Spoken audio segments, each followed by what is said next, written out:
The Drowned Cathedral by Edgar Morrigan. Chapter 1. Beneath the Waves. The sea had always whispered secrets that few dared to listen to. Along the craggy cliffs that lined the coast of Braedon, tales of a long-forgotten cathedral had drifted in the salty winds, carried from mouth to mouth for centuries. It was a legend wrapped in mist, a fable lost to time. Until now. It had all begun with the storm. The night it raged, no one in the village had dared venture near the cliffs. The waves rose like living things, crashing with the force of 1,000 thunderclaps, and the wind howled with a voice that sounded almost human. But the storm had not been the true cause of the cathedral's disappearance. The cathedral had been waiting, its silent ruin resting beneath the waves, its shattered towers buried in the ocean's cold embrace for far longer than anyone knew, and now, after decades of sleeping beneath the sea's surface, it had risen. When it first appeared, only those closest to the edge of the village had seen it. Fishermen, their boats already battered by the ferocity of the storm, saw it rising like a ghostly monolith from the depths of the sea. Towering spires, now cracked and weathered, gleamed with an unearthly pallor, as if the cathedral had never truly belonged to the land. As the sun rose the next morning, the sea calmed, but the cathedral remained, standing defiantly against the horizon, half submerged in the grey waters. Lydia Fisher had heard the stories. Her father had spoken of it in hushed tones when she was a child, his voice trembling as he recounted the ancient church that had fallen into the sea. He would tell her of its grandeur, the towering stone arches, and the stained glass windows that shimmered like jewels. But it was not the cathedral's beauty that had stuck with her. It was the legend of its fall, that the church had once been a place of worship, a sanctified ground for peace and forgiveness, until something had driven it to ruin. A curse. A vengeance. Lydia's family had lived in Braedon for generations, but she had always been drawn to the ocean, to the cliffs where the land met the sea. She would visit the shores, standing at the edge, letting the winds carry her thoughts far beyond the waves. In those moments, she felt closer to something ancient, something eternal. But after that night, something in her would change. She would never be able to forget the cathedral. The day it reappeared, Lydia had been out on the cliffs, watching the waves clash violently beneath the wind's ferocious howls. It was as if the sea itself had become a beast, thrashing and screaming. But then, amidst the chaos, something caught her eye, a faint glimmer, like moonlight dancing on the water. Though the sky had not yet darkened. At first, she thought it was nothing. A trick of the light, perhaps. But when it came again, more forcefully this time, she understood. The church had surfaced. Her heart pounded as she squinted through the mist. The cathedral rose from the sea like an enormous shadow, draped in fog and framed by the tattered clouds. It looked ancient, its stone crumbling, as if time itself had eaten away at its structure. The windows, long shattered, reflected the murky sea, and the heavy stone doors, once grand, now stood ajar as if welcoming something or someone. She could hear the faintest sound, like whispers, carried by the wind. At first, she thought it was the wind itself, howling through the broken walls of the cathedral. But then the whispers grew louder, no longer distant, but coming from all around her. The dread in her chest grew as the words twisted and curled in her mind, beckoning her. She wanted to leave, to run far from this place where shadows clung to the edges of reality, but her legs refused to move. There was something about the cathedral, something that pulled at her, tugged her closer, as if it were alive and aware of her presence. Do not come closer. The words were not spoken aloud, but lodged themselves in her mind like a painful memory, demanding her attention. Lydia turned to leave, but her body betrayed her. The sea had called her, and the sea had claimed her. It was inevitable that I end the days that followed. Those who dared venture near the shores spoke of the cathedral in hushed tones, as if mentioning it aloud would invite its curse. No one had seen the inside, none who lived to tell the tale, at least, but they spoke of the strange figures that moved among the shattered walls of the once beautiful church. Figures that seemed not entirely human, faces twisted in silent screams. Lydia found herself unable to resist returning to the cliffs each day. She would stand at the edge, watching the cathedral rise and fall with the tides. Each time, it felt as though the ocean was holding its breath, waiting for something. And then, on the sixth day, it happened. She was not alone. A man stood beside her, his silhouette barely visible against the darkening sky. His eyes were sunken, his face drawn with exhaustion. Lydia barely recognized him. He was a stranger, though there was something oddly familiar about him. He had the look of someone who had seen things no one should ever witness, his eyes hollow with the weight of terrible knowledge. "I see it too," he whispered, his voice trembling. "It won't stop calling." Lydia looked at him, her heart pounding. "Who are you?" The stranger's eyes glimmered with a strange light, as if he knew more than he was willing to say. "It's not just the sea. It's something worse. The cathedral is hungry, and it's coming for all of us." Lydia felt a chill run through her. The whispers from the cathedral were no longer just in her mind, they were real, and they were growing louder with every passing day. Something had awoken beneath the waves, and it would not rest until it had taken what it desired. Chapter 2: Echoes Beneath the Surface. The storm had passed, but the air still felt heavy, as though the earth itself was holding its breath. The sky, once an angry red, had darkened to a brooding grey, and the village of Braedon had fallen into an uneasy silence. The sea, now calm but unsettlingly still, stretched out to the horizon, hiding the cathedral beneath its vast, murky depths. Lydia couldn't stop thinking about the strange man who had appeared by the cliffs, the man who had spoken of hunger and death. His words echoed in her mind like a chant, haunting the spaces between her breaths. He had seemed so familiar, yet she had never seen him before. His hollow eyes, darkened by some unspeakable knowledge, still lingered in her thoughts. The cathedral, looming from the ocean's grasp, was no longer just a curiosity. It was a dark presence that could not be ignored. Each day, Lydia's thoughts seemed to grow more tethered to it, like an invisible thread pulling her closer to the waves. She could not break free, nor did she know if she wanted to. She felt, deep down, that she was bound to the cathedral somehow, its fate intertwined with hers in ways she could not yet understand. The stranger, whose name she had yet to learn, had vanished as quickly as he appeared, leaving only his words behind. "It's coming for all of us."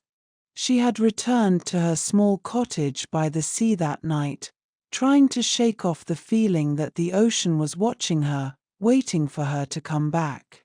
She tried to sleep, but the dreams began immediately, wrapping themselves around her like a cold shroud. In her dream, she stood before the cathedral once again.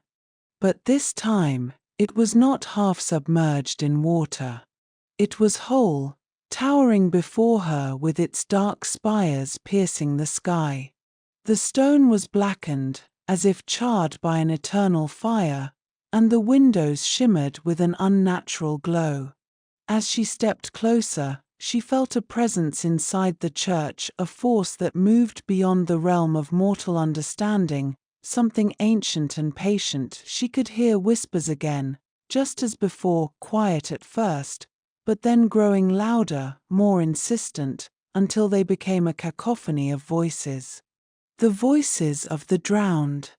The voices of those who had fallen beneath the waves, trapped in the depths of the sea, and the cathedral itself come closer.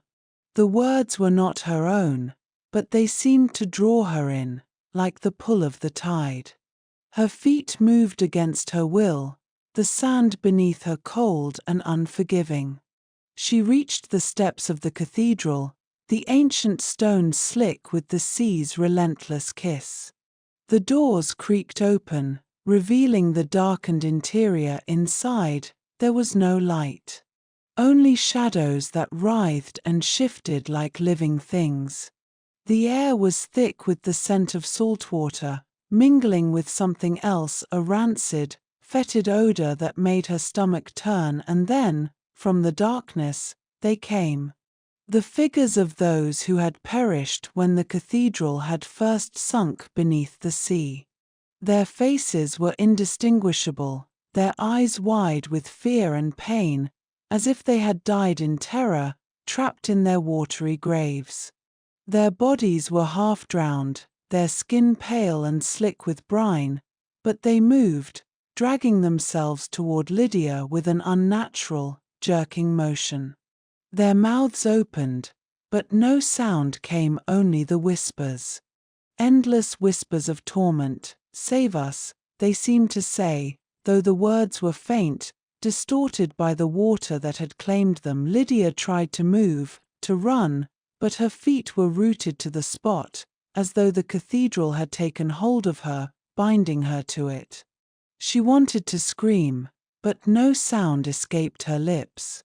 The figures surrounded her, pressing close, their cold, clammy hands reaching for her, their eyes full of desperation. Just as they were about to touch her, a sharp cry pierced the air, a cry of anguish that tore through the dream like a knife. Lydia awoke, her heart pounding in her chest, her body drenched in sweat. The room around her was dark, the only sound the rhythmic crash of the waves against the shore. She lay still, trying to calm her racing breath, but the feeling of those cold hands still lingered on her skin. The dream had been too real, too vivid, and when she opened her eyes to the dim light of morning, she knew it was only the beginning. The village had changed in the days following the storm. The people who had once wandered the shores, their laughter carried by the wind, now moved in silence, their eyes darting to the sea as if afraid to look too long. No one spoke openly of the cathedral, but Lydia could sense the fear growing in them. It was a fear that did not speak of the ocean or the storm, but of something older, deeper, a terror rooted in the land itself. She had spoken with a few of the villagers, asking them about the cathedral, but their responses were always the same, short, clipped, as though they were reluctant to even mention it aloud. "It's an old legend," one woman had said, her eyes shifting nervously. "Nothing more." But Lydia could sense the truth in the woman's voice, the fear she tried to hide. The sea, it seemed, had awakened something. But what? Lydia could not shake the feeling that the answers lay in the drowned church, beneath the waves, in the secrets it held. She had to go back, no matter the cost. The whispers in her dreams had called to her, but she knew now they weren't just dreams. The cathedral, and its drowned souls, were calling to her. And they would not stop until she answered. Chapter 3: The Whisper Beneath the Tide. Lydia could no longer ignore the pull.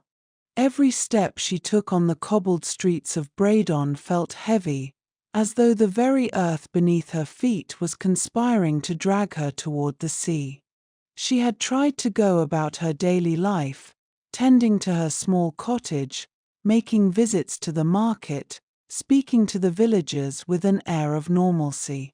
But it was no use.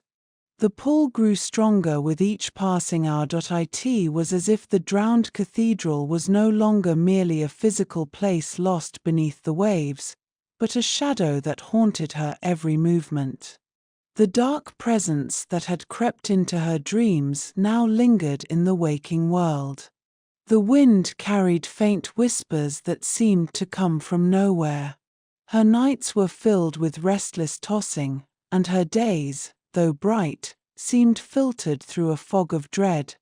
Her resolve had finally crystallized. She would go to the cathedral. She would stand at the edge of its sunken remnants, and she would face whatever waited there. The villagers, for the most part, kept their distance. The few who spoke to her still kept their words short, their eyes nervously flicking toward the horizon. It was clear they knew more than they were letting on. Some believed the place was cursed, others that it was haunted by the spirits of the drowned. But none of them dared venture close, and those who had in the past, well, Lydia could not ask about them, not yet as she walked toward the cliffs. The sound of the waves crashing against the jagged rocks below seemed to grow louder, as though the sea itself was calling to her. She reached the familiar vantage point, a small, overgrown path that led to the edge of the cliffs, overlooking the submerged ruins. The view was breathtaking, but Lydia couldn't shake the sense of being watched. She took a breath, steadying herself before stepping closer to the precipice. Her eyes locked on the water, where the cathedral's blackened silhouette was barely visible beneath the surface, like the shadow of a great beast lurking just below the waves. A shiver ran down her spine as the whispers returned, faint but undeniable. At first, she thought it was the wind, but as she listened closely, the voices grew clearer. Soft and mournful, they seemed to speak her name, Lydia. The sound was so faint, like a memory half remembered, but it sent a chill through her body. She shook her head, trying to dispel the sensation, but the whispers continued. Lydia, come closer. She felt her feet move, as if they were guided by an unseen hand. The ground beneath her seemed to shift, her senses overwhelmed by the sensation of something ancient stirring beneath the sea. As she approached the water's edge, she could see the remains of the cathedral more clearly. The towering spires were barely visible through the thick mist that surrounded the ruins. Jagged stone and broken arches jutted from the water like skeletal fingers, reaching for the sky. It was then that she saw him again, the man who had spoken to her that day by the cliffs. He was standing on the edge of the water, his form barely visible through the haze. His silhouette was shrouded in shadow, his face obscured, but Lydia knew it was him. He raised a hand, beckoning her. Come, he whispered, his voice a rasping echo that seemed to reverberate through her very soul. It is time. Lydia didn't hesitate. Her feet moved on their own accord, carrying her toward him. The whispers in her ears grew louder, mingling with the sound of the waves, creating a chorus of dread that seemed to surround her. She reached the water's edge, and the man turned to face her fully. His face was gaunt, his skin pale and drawn. His eyes were black pits, as if they had swallowed all the light in the world. His lips twisted into a grim smile, one that was both kind and cruel in the same breath. You have come, he said, his voice as hollow as the sea. The time has come to understand. What is this place? Lydia asked, her voice trembling. He didn't answer at once. Instead, he glanced toward the submerged cathedral, his expression darkening. This place is where it all began. And it is where it will end. Lydia's heart hammered in her chest. She felt as though she were on the edge of a precipice, staring into the unknown, Yet the pull was undeniable.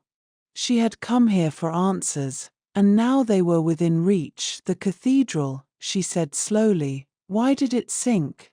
He gave a hollow laugh, one that seemed to echo off the cliffs and through the mist. It was not the sea that claimed it, he replied. The sea merely hid it.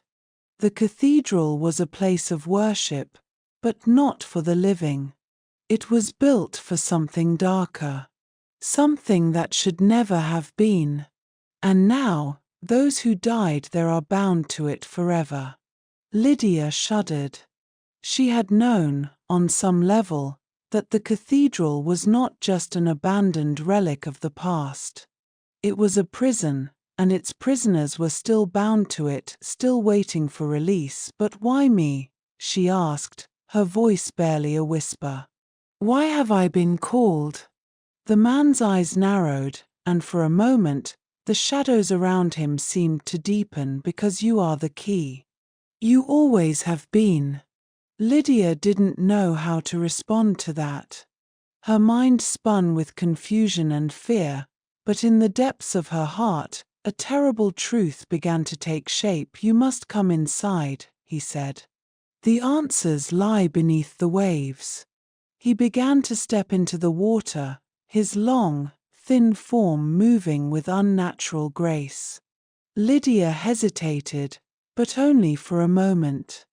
Her legs carried her forward, the sound of the waves growing louder in her ears. The water lapped at her feet, cold and heavy, but it did not deter her. She had to know. She followed him, the weight of the sea pressing against her as she waded deeper into the water, her breath quickening with every step. The mist parted briefly, and for the first time, she could see the full extent of the cathedral's ruin. Its broken, jagged arches reached out from the water like arms, twisted and gnarled. The stone was covered in barnacles and moss, giving it an eerie, living appearance. The man turned to face her, his expression unreadable. This is where the ritual took place, he said. This is where the pact was made. And this is where you will either break it, or become one with it. Lydia's heart skipped a beat. She could feel the pull of the cathedral, the weight of its terrible secret pressing against her chest, and then, with a sudden, chilling clarity, she knew what she had to do. She stepped forward, toward the heart of the cathedral. Chapter 4: The Beneath of Forgotten Bones. Lydia's feet sank deeper into the cold, murky water, the weight of the sea pulling her with each reluctant step. The cathedral loomed ahead, its jagged arches like skeletal arms reaching from the dark depths, beckoning her toward something unspeakable. It was as if the very air here tasted different. Salt and decay clung to her skin, the pungent odor of seaweed, stagnant water, and something far worse, something ancient, filling her senses. Her mind screamed at her to turn back, but her legs, heavy with a compulsion she couldn't understand, carried her forward. The man, his face still obscured in shadow, walked in front of her, moving through the water as if it were no obstacle. His movements were fluid, almost otherworldly, and Lydia could no longer deny the sense that she was walking with something that had not quite been human.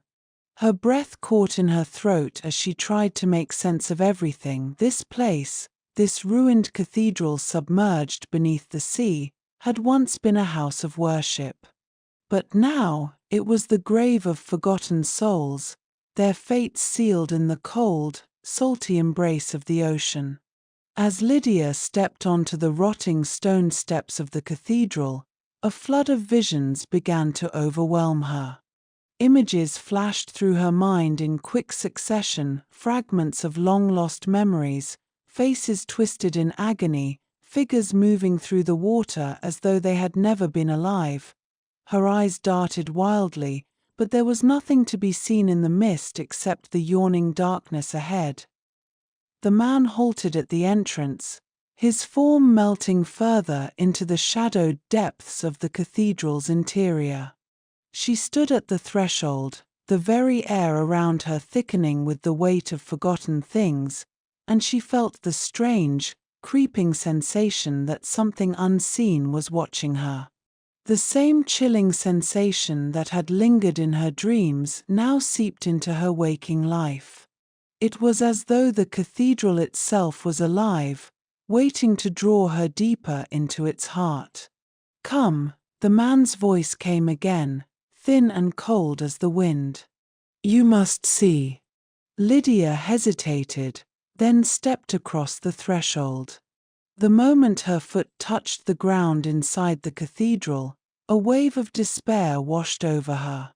She gasped, a cold sweat breaking out across her skin as the shadows pressed in closer, curling like tendrils around her body. There was a palpable sense of wrongness here, something not quite right, as though the very walls of this sunken place were soaked in sorrow and despair. Her pulse quickened, and her breath came in ragged gasps, yet she pushed forward, determined to understand what had brought her here.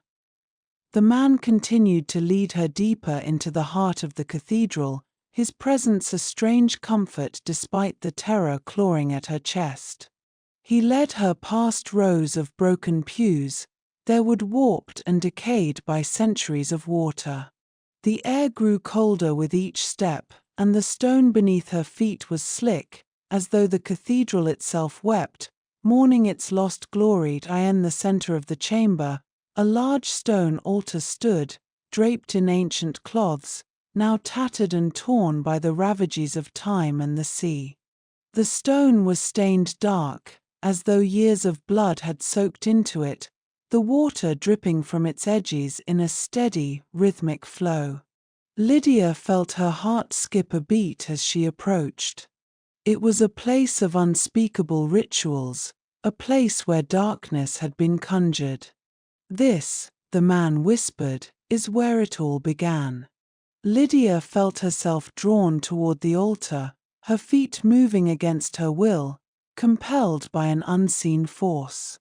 As she approached, the shadows in the room seemed to pulse, thickening around her. She could feel something watching, something pressing in from all sides. She stopped before the altar, her breath coming in short, sharp gasps. Her mind screamed at her to leave, but she couldn't move. There was a weight, heavy and suffocating, pressing down on her. She tried to speak, but her voice caught in her throat, trapped by the oppressive atmosphere that seemed to emanate from the very walls of the cathedral. "You must break the pact," the man intoned, his voice now softer, more distant. "The pact that binds this place, that binds you to it." Lydia turned to face him, confusion written on her face. "What pact? What do you mean?" He stepped closer, his presence casting an unnatural chill through the chamber. "The pact made long ago," he said, his voice low and raspy. "The one that drowned the cathedral and its priests. The one that shackles the souls of the departed. They wait for their release, and you are the key. You must break the pact, or they will never be free." Lydia felt a cold wave of understanding wash over her. The cathedral had not sunk of its own accord. It had been pulled beneath the waves by something far darker, a pact made in blood and darkness, binding the souls of those who had died there to the water. The sea had claimed them, and now they were restless, seeking release. But the price for their freedom would be her own. "No," she whispered, shaking her head, the weight of the realization crashing down on her. I can't do this." But the man's eyes locked onto hers, and his expression hardened. "You must," he said, his voice colder than the stone surrounding them. "There is no choice. You are the last of your line, the last one to bear the curse. You must make the sacrifice, or all will be lost. Lydia stumbled backward, her legs weak beneath her. The room seemed to spin, the shadows closing in, and the water around her feet rose higher, as though the very sea was drawing closer, pressing against her chest. The sound of distant cries echoed through the cathedral, coming from nowhere and everywhere all at once. She could hear the mournful wails of those who had perished here, their voices lost to time. The man stepped forward, his hand reaching out to her. His fingers were long and thin, almost skeletal, but his touch was warm, gentle, as if guiding her to the inevitable. "It is time," he said softly. "Break the pact, Lydia. Release them, or join them." Lydia looked into his eyes, and for the first time, she saw the sorrow there, the sorrow of someone who had been trapped, bound by this same curse. She understood then, in that moment, that he was not merely a guide but a prisoner as well. His face, once human, was now a reflection of the very thing that had drawn her here, the price of the pact. She had come too far to turn back, and she knew the answer, the choice that awaited her, and she understood that there was no escape. No matter what happened next, she would be forever changed. Chapter 5: The Silent Depths. The water sloshed heavily around Lydia's feet as she stood frozen before the altar. The man's words had burrowed deep into her mind, wrapping around her thoughts like a tightening noose. "Break the pact," he had said, but how? What did that even mean? The weight of the world seemed to hang on her shoulders now, pulling her deeper into this nightmare, and the ancient cathedral's oppressive silence threatened to suffocate her. She could hear the distant, haunting sounds again, the faint wails of the souls lost in the depths. They called to her, their mournful cries twisting in the darkness, rising from the very stone beneath her feet. Lydia clenched her fists, fighting the urge to scream. What was she supposed to do? How could she break a pact that had been forged centuries ago? The man beside her, if he could still be called a man, watched her with eyes full of sorrow. There was something wrong about him now. His features were blurring, like the sea itself was swallowing him up. He was the embodiment of the cursed cathedral, a part of it, and Lydia could sense the weight of that curse clinging to him like a second skin. He had no answers, no guidance, only the expectation that she would somehow know what needed to be done. "Do you understand now?" he asked softly, his voice no longer warm but hollow, distant. Lydia shook her head, her breath trembling. I don't understand. How do I break a pact like this? I can't." "You must," he interrupted, his tone growing colder, more insistent. "You must, because you are the last one. The last to bear the mark. It's within you, Lydia. In your blood. The pact is part of your heritage. You carry it with you, whether you realize it or not." Her pulse quickened as his words echoed in her mind. Her heritage. Her blood. The truth that had been buried for so long, hidden beneath layers of normalcy, now rose to the surface like the tide, pressing against her chest until she thought she might drown in it. Suddenly, she felt an unnatural chill sweeping through the cathedral, making the water around her legs feel colder than ice.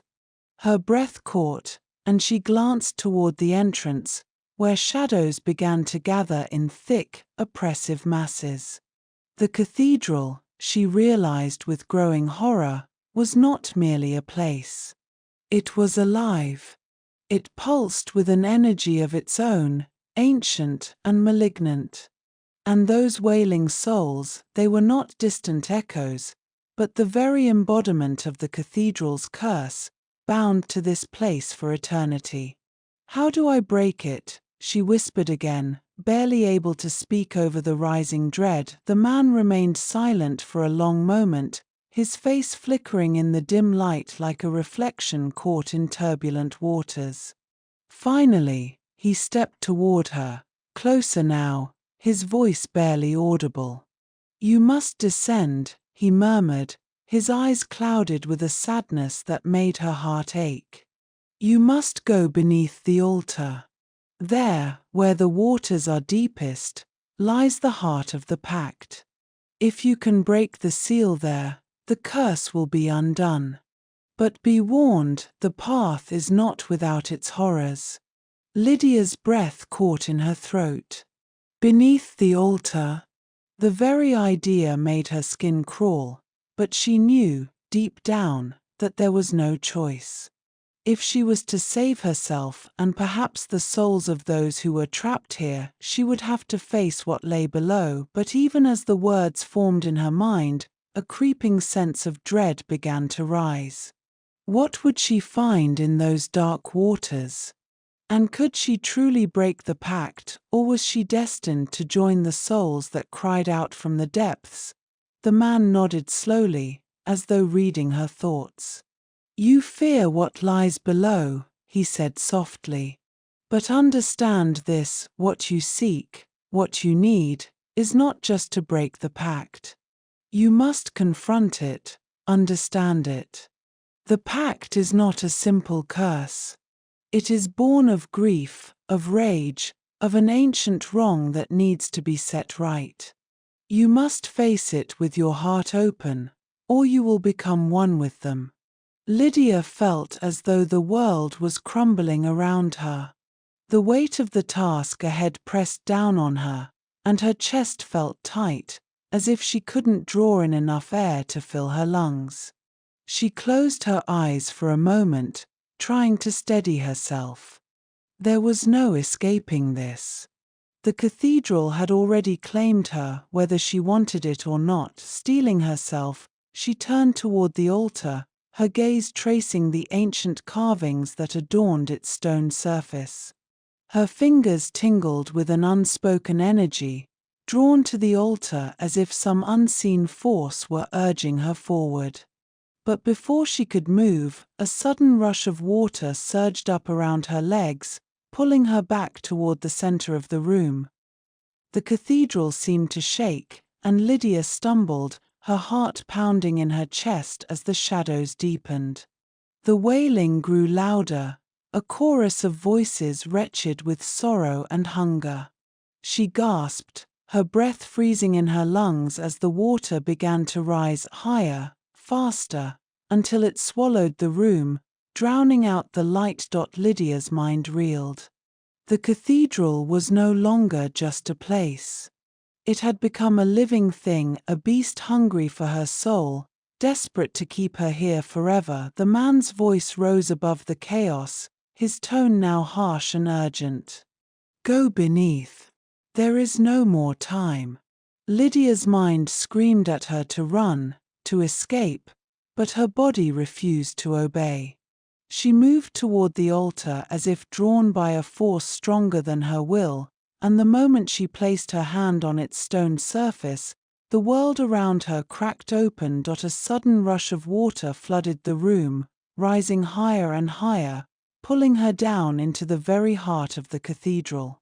She gasped for breath as darkness overtook her, the cold water closing in around her like a tomb. And then, in that moment, she felt it, a presence, ancient and powerful, stirring in the depths. The pact was alive, breathing, waiting for her. And Lydia knew then that she had no choice but to face whatever lay beneath. Chapter 6: The Heart of the Depths.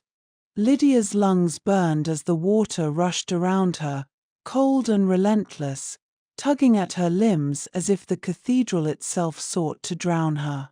The depths seemed to stretch on forever, the dark waters swallowing everything in their path. Her heart pounded in her chest, each beat a frantic drum, yet there was no air, no sound save for the rushing water and the distant, hollow whispers that filled her mind. The man's words echoed in her thoughts. You must descend. You must confront it. But how could she? What was she supposed to face in these shadowed depths? She was a mere mortal, nothing more than flesh and bone. How could she possibly understand, much less confront, the pact that bound this ancient place? Her legs kicked weakly, and her hands flailed for purchase, but the current was too strong, pulling her deeper into the abyss. Panic clawed at her chest as she fought to stay afloat, but the darkness around her seemed to press in, a living thing that swallowed her whole. She gasped, the water flooding her mouth and nose, but there was no escape. The temperature of the water seemed to drop further, numbing her skin as the darkness around her deepened, an endless void. Then, just as she thought she might lose consciousness, she felt the faintest tremor in the water beneath her.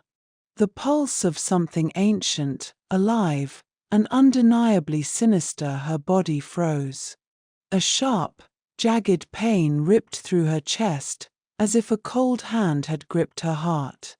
The pulse was rhythmic, steady, and it resonated with something deep inside her. Her blood. Her soul. The pact. Suddenly, the pressure of the water receded slightly, and Lydia found herself sinking into a cavernous space, the light dimming even further. It was as if the water itself had opened up beneath her, revealing the true heart of the cathedral. Before her, the sea floor stretched out, littered with relics and remnants of the long-forgotten church.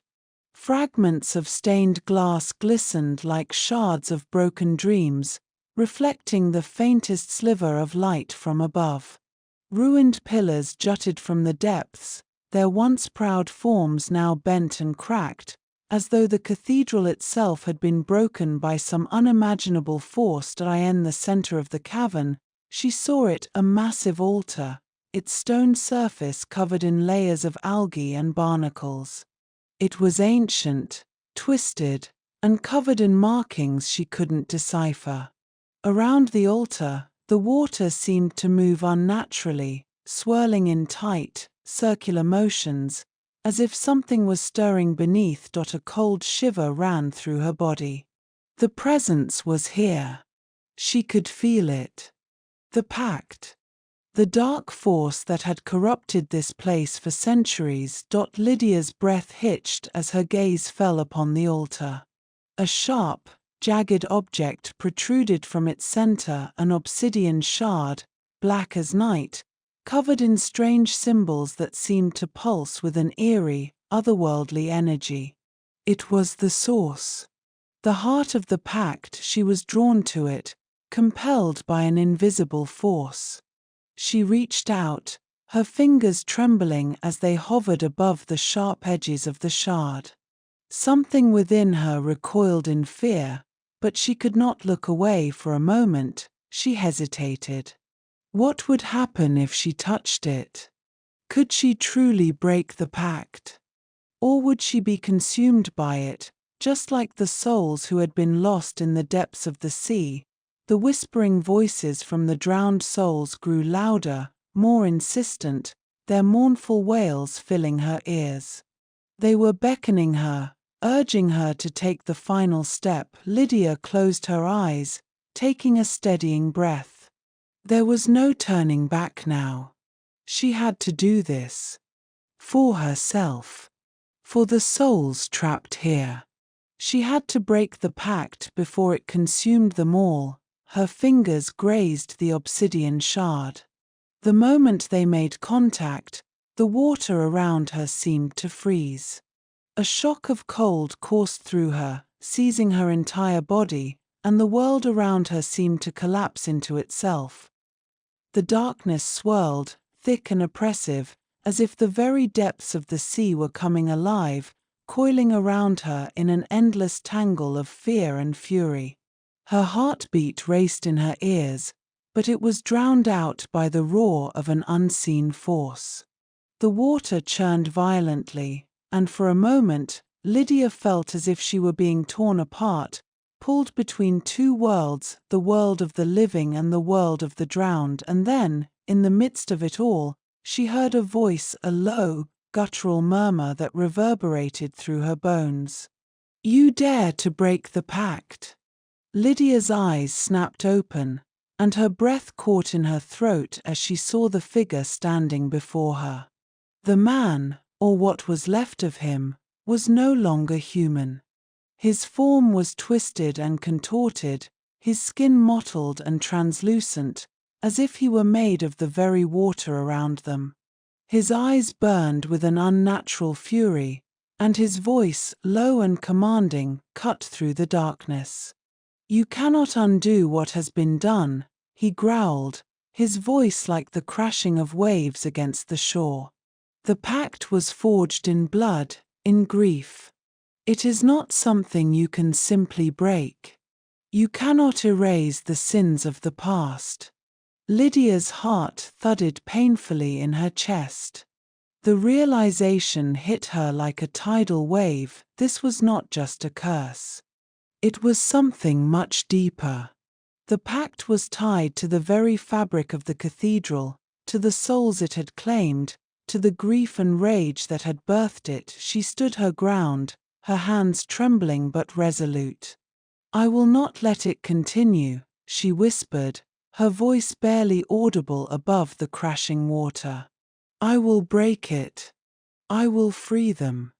The figure's lips curled into a twisted smile, and he took a step forward, his body rippling like the surface of the sea. "Then you will join them," he said softly, "for there is no escape from the depths." Lydia's heart surged with a newfound strength, her resolve hardening like stone. She had come this far. She had faced the darkness, and she would not allow it to consume her. With a final, desperate cry, she pressed her palm firmly against the obsidian shard, willing herself to shatter the pact. As her fingers made contact, a shockwave of energy erupted, and the world around her dissolved into chaos. Chapter 7: The Rising Tide. Lydia awoke with a jolt, her heart hammering in her chest, her breath shallow and quick. The cold, salty taste of seawater lingered on her tongue, and for a moment, she couldn't tell if she had truly escaped the depths or if it was all just another part of the nightmare. Her body was heavy, sluggish, as though it had been pulled through the sea itself. She blinked against the overwhelming sensation of disorientation. Her surroundings slowly came into focus: a small, dimly lit room, its walls worn and crumbling with age. The faint scent of salt and decay filled the air, and as her senses sharpened, she realized she was no longer underwater. Lydia sat up, her limbs trembling, the cold seeping into her bones.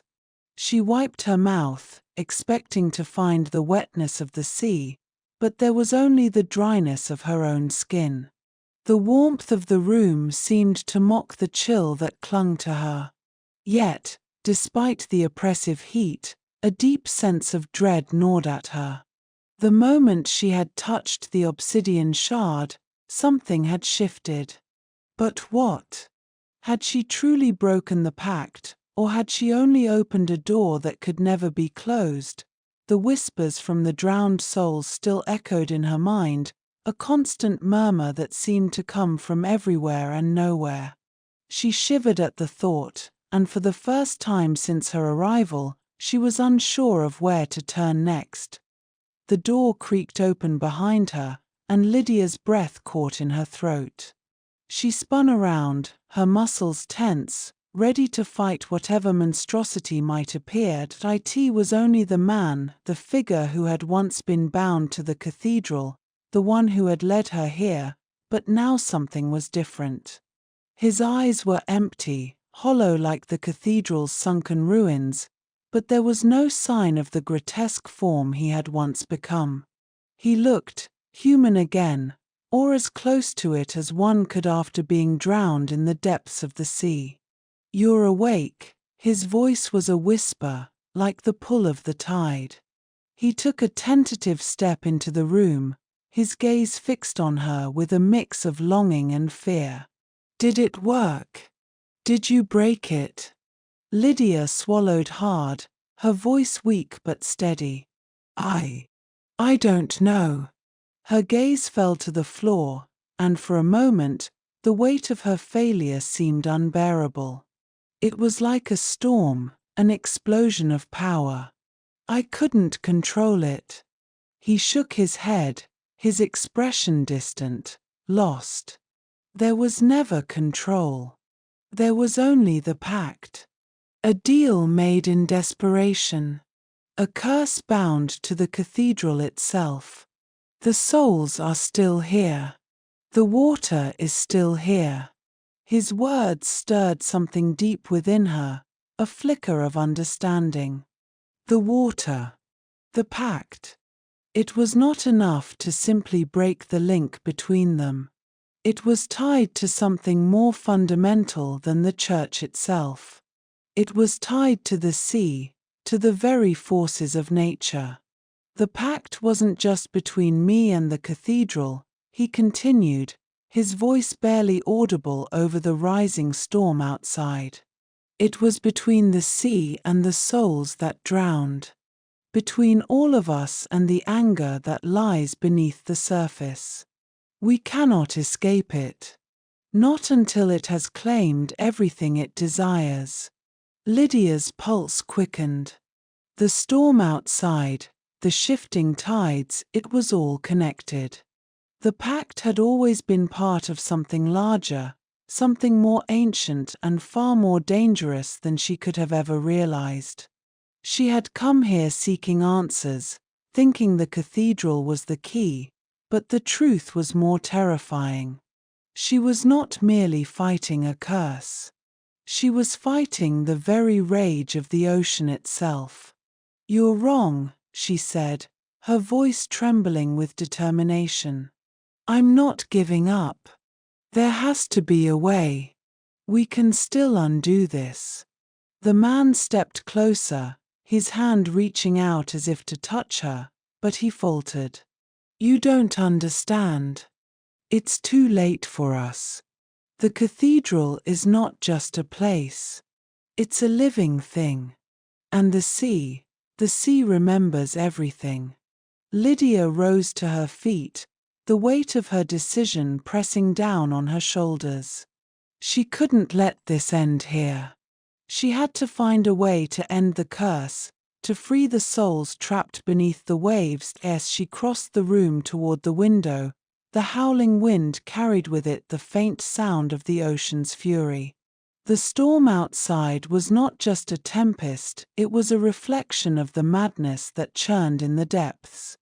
She could feel it in her bones, the pulse of the water, the rhythm of the tides that echoed with the anger of the drowned souls. The moonlight illuminated the sea, casting an eerie glow over the dark water. Lydia's heart clenched at the sight. There was something watching her from the abyss. Something that had been waiting, but there was still hope. The cathedral's heart might be the source of the curse, but the solution was not in destroying it, it was in understanding it. She had to go deeper, past the broken remnants of the church, beyond the boundaries of the known world. She had to confront the very force that had birthed the pact. She turned to the man, who was still standing silently in the center of the room. "Tell me everything," she demanded, her voice filled with newfound resolve. "We have no time left. If we're going to stop this, we need to understand how it all began. How can I break the curse?" He met her gaze, his eyes dark with sorrow, but there was a flicker of something else, fear, yes, but also something else. Something she hadn't seen before. "You must return to the cathedral," he said quietly. "The truth is there. You will find what you need in the water. But beware, Lydia. The sea will not let you leave once you enter. The warning sent a chill down her spine, but it also solidified her purpose. She could not afford to hesitate. The time had come to confront the true force of the curse, to face the drowned souls that sought vengeance, and she would do whatever it took to break the pact, no matter the cost. Chapter 8. The Depths of Truth. Lydia stood at the edge of the sea, the cold salt air licking her skin, her heart pounding with the weight of the decision she had made. The storm above had calmed, but the air felt thick with anticipation, as if the ocean itself was holding its breath, waiting for her to make her move. The man, he had told her everything she needed to know, or so he claimed. She could see the uncertainty in his eyes, the guilt that clung to him like the very water he had been born from. But none of that mattered now. She had already made her choice. The cathedral, submerged beneath the waves, held the answers she sought, and it was there that she would find the key to breaking the curse. With every step she took toward the water, the sound of the waves seemed to grow louder, more insistent. They crashed against the shore like an endless, rhythmic warning. The drowning roar of the ocean threatened to swallow her whole. But she couldn't turn back now. She had already come too far. The memories of the drowned souls, their faces twisted in agony, haunted her thoughts. Each one of them had been a victim of the same curse that had claimed the man who now stood behind her, watching in silence. She couldn't help them all, she knew that, but she could end it. She could stop the cycle of vengeance and suffering. If she was strong enough. Her feet sank into the wet sand as she waded deeper into the surf. The water lapped at her ankles, then her knees, then her waist. The chill seeped into her bones, the cold wrapping around her like an old, familiar cloak. But it wasn't the cold that unnerved her, it was the darkness. The deeper she waded, the darker the water became. It wasn't the color of the sea at all, it was the water itself, as though something was pulling the light from her very surroundings. The shadows seemed to stretch out from the depths, reaching toward her like tendrils of a long-forgotten nightmare. The whispers began again, faint at first, like the soft murmur of voices lost to time. As she pressed on, the sound grew louder, until they surrounded her, drowning out everything else. She could almost make out words now, but they were distorted, fractured, an amalgamation of grief and anger, regret and hunger. It was a chorus of souls who had drowned long ago, still crying out for justice, still bound by the wrath of the sea. And then, she saw it. Rising from the dark waters, the outline of the cathedral loomed before her like a broken sentinel. Its jagged spires pierced the sky, but it was not the towering structure she had imagined. The stone had been worn away by centuries of salt and wind, twisted and eroded by the relentless tide.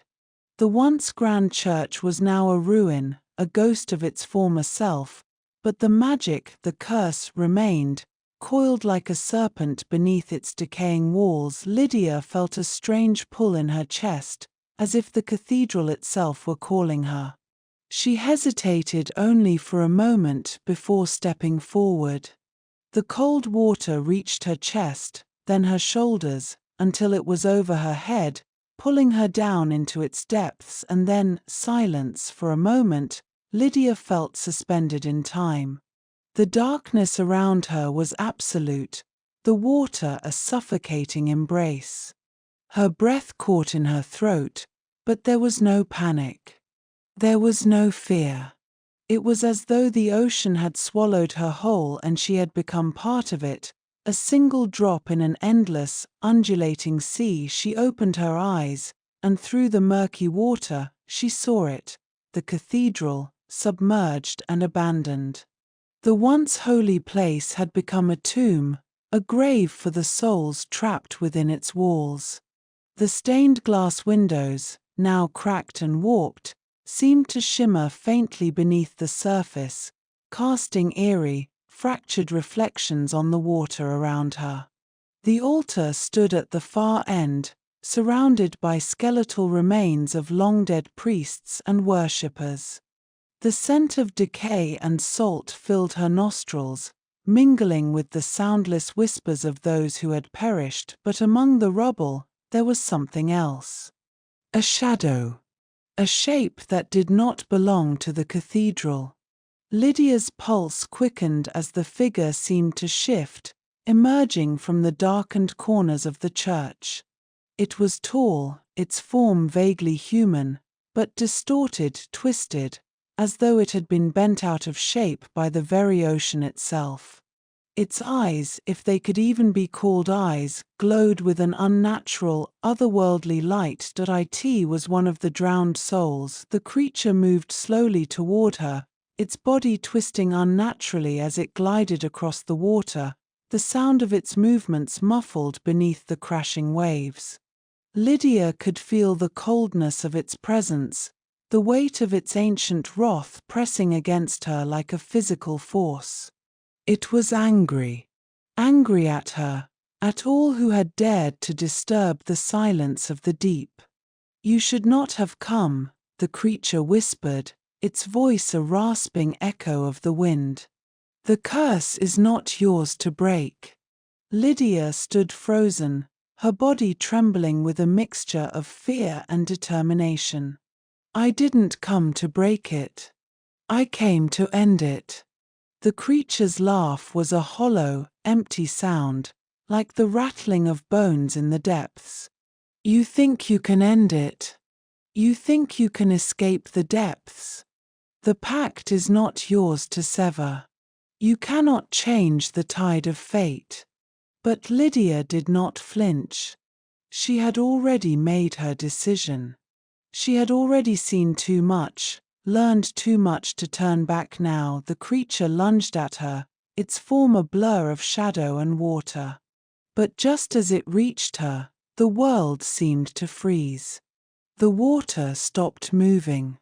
The cathedral around her began to disintegrate, its stone crumbling away, dissolving like ash in the current. The darkness lifted, revealing a vision of the past, a time when the cathedral had been whole, standing tall against the sky, untouched by the sea's rage. And then she saw him. The man who had once been bound to the cathedral, standing at the altar, his face filled with sorrow. The pact had been made, long ago, and he had been its first victim. His eyes met hers, filled with a silent plea. "You are the last," he said, his voice echoing in her mind. "The last to undo what we began.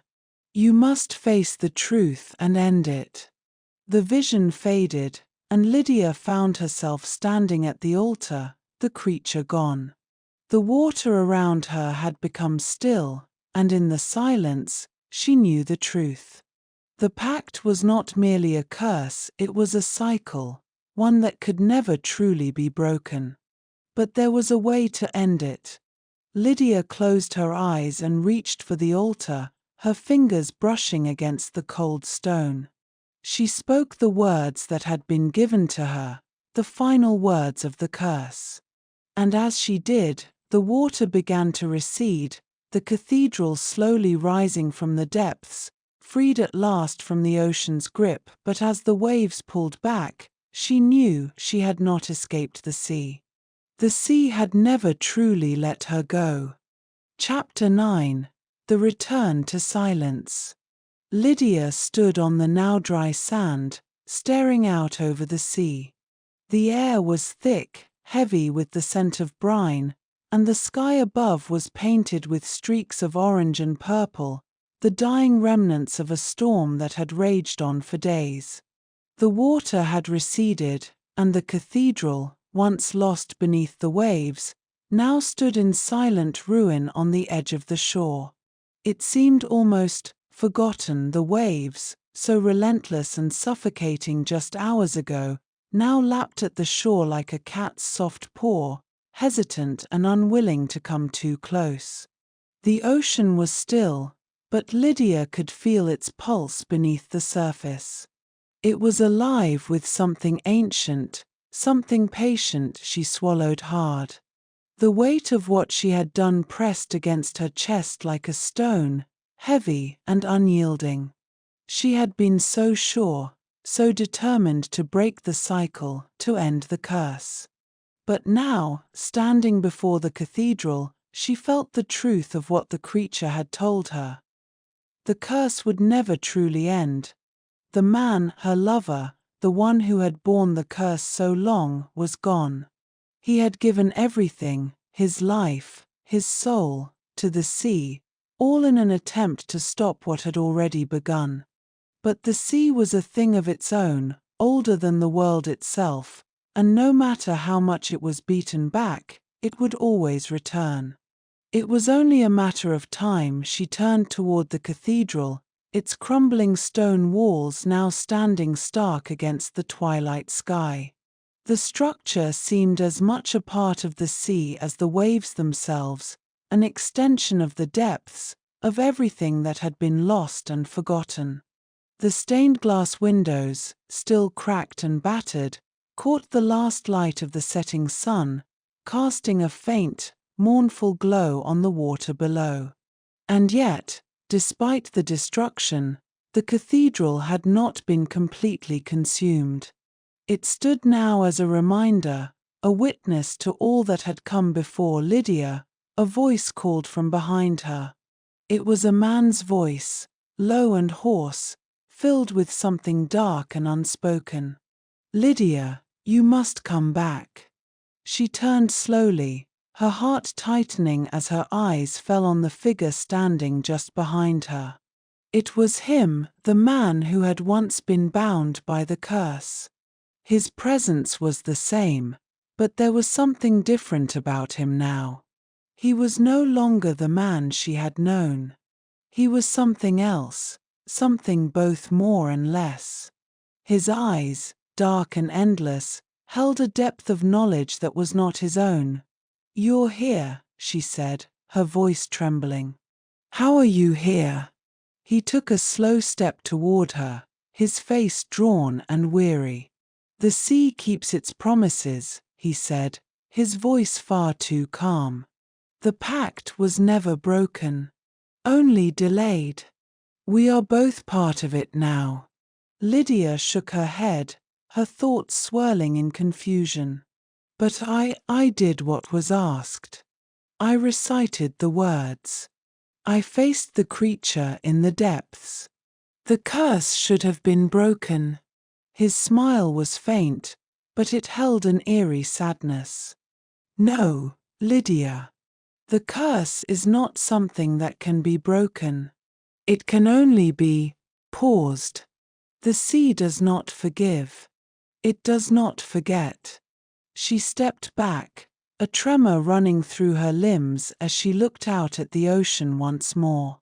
The horizon seemed endless, darkening as night began to fall. She had thought that by confronting the drowned souls, by ending the pact, she could free them, free herself, even, but she now understood. The sea was a force beyond mortal comprehension.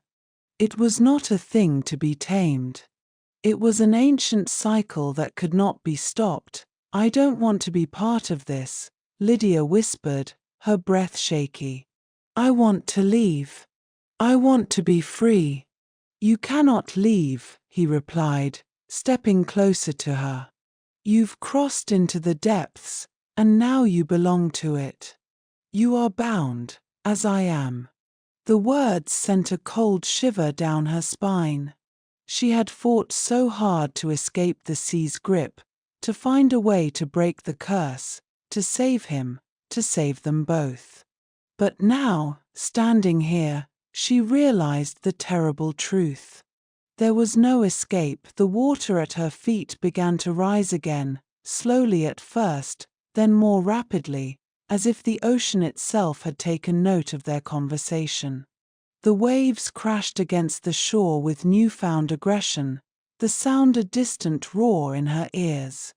The cathedral trembled as the salt water seeped into the cracks of its stone, and the shadows around them began to stir. She turned to the man, her eyes wide. "What is happening?" "The sea, it's rising again."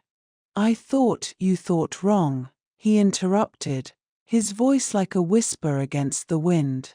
"The sea claims what it is owed. And it will take all of us, eventually. The pact has claimed us, Lydia. We are its prisoners." The realization hit her with a force that knocked the breath from her lungs. She had been so sure, so determined to break the cycle, but now she saw the truth. The curse, the pact, these things could not be undone. They were as much a part of the sea as the tides, as the salt in the air, as the whispers of the drowned souls that lingered in the depths. She was bound, as he had been, to a fate she could not escape. And as the waves rose higher, pulling at her feet, pulling at her very soul, Lydia understood the horror of it. She had come too late. The sea would never let them go. Chapter 10. The Depths Call. The waves crashed louder now, the sound like the distant wail of some great, unseen creature stirring from the deep. Lydia stood at the edge of the shore, the salty air thick in her lungs. The sea stretched before her, vast and unyielding, pulling her gaze toward the horizon where the last remnants of daylight were swallowed whole by the dark, endless depths. She could feel its pull, an insistent tug in her chest, as though the ocean itself were reaching out to claim her. Beside her, the man she had once loved, the man bound by the same curse she now bore, stared out at the water. His expression was one of grim acceptance, as though he had already reconciled himself to the inevitable. There was no escape. Not for him. Not for her. "I thought I could save us," Lydia whispered, her voice barely audible over the roar of the waves. Her hands trembled at her sides, and she felt her breath catch in her throat as the sea's weight pressed upon her, an invisible force pulling her downward. "I thought I could end it." The man glanced at her, his eyes dark and fathomless, like the water before them. "You cannot end what has no end, Lydia. The pact was made long before you or I were ever born. It was forged by those who came before us, and it will be passed on to those who come after. But her voice faltered, and she took a step back, her gaze locked on the rising tide. I thought I could break it." The man's lips curled into a bitter smile. "You have broken nothing. The sea remembers everything. And in its depths, there are no absolutes. There is only the call, the endless call. The souls that drown here are never truly lost. They linger, and when the time comes, they claim those who belong to it." Lydia swallowed hard, the weight of his words sinking into her like stones in the pit of her stomach. She had been so sure, so determined to free them both from the curse, to save him, to escape the pull of the sea. But now, standing on the very edge of the abyss, she understood. There was no breaking the pact. The ocean had claimed them, just as it had claimed the cathedral, just as it had claimed all those who had come before. Her eyes fell on the decaying structure behind them, the cathedral's crumbling spires silhouetted against the darkening sky. It was a monument to what had been and what could never be undone. And now, its silence seemed more oppressive than ever, a hollow tomb for the souls trapped beneath its waves. "I wanted to escape," Lydia said, her voice barely a whisper. "I wanted to run. I wanted to live. But now I understand." "You understand nothing," the man replied, his voice low and almost distant. This place was never meant to be escaped. It was meant to be endured. The sea claims all things, and in return, it offers no forgiveness. She shook her head, feeling the weight of everything crash down on her at once. Her heart ached for what could never be, for the life she would never have, for the man she could never truly save. "I'm sorry," she whispered, though she wasn't sure who she was apologizing to. The man beside her, the souls lost to the depths, or herself. The ocean answered with a deafening roar, a swell of water that rose high above them, as though to swallow them whole. It surged around her ankles, pulling at her feet, dragging her closer to the water. She could feel it, the cold, relentless embrace of the sea, its grip tightening with every passing second. Her vision blurred as the waves rose higher, swallowing the last remnants of the shore beneath her. She took one last, shuddering breath, bracing herself for what was to come, but as the water surged up to her waist, she felt a hand on her shoulder. She turned to look at the man, but he was already slipping away, his form dissolving into the mist that now swirled around them, thick and suffocating. "You were never meant to escape, Lydia," his voice echoed in her mind, faint and far away. "You were meant to remember. And when you forget, the sea will call you again. The call never ends." With a final, overwhelming surge, the sea swallowed her whole, and everything faded into darkness. Lydia's scream was swallowed by the waves, and the cathedral, now consumed by the ocean, stood silent. The sea returned to its endless, mournful rhythm, carrying with it the ghosts of all that had been lost. The curse remained, as it always had. The ocean's depths would never be silent, and it would call again when the time was right.